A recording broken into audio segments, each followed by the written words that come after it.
Good morning, friends. This is Miss Lory. Today is Friday, March 20th, 2020, and we're here on our lot again.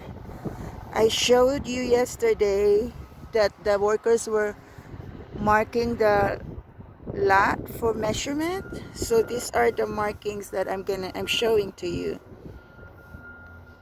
These are the lines, and I'm gonna go a little bit farther.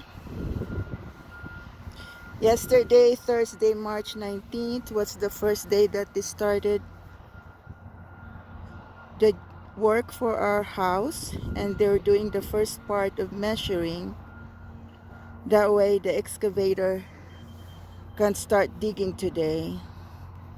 We're still waiting for the excavator to come, so I'm taking this picture so you can see all these lines, the orange lines and the pink, almost like a little pink flags for the markings where they could start digging.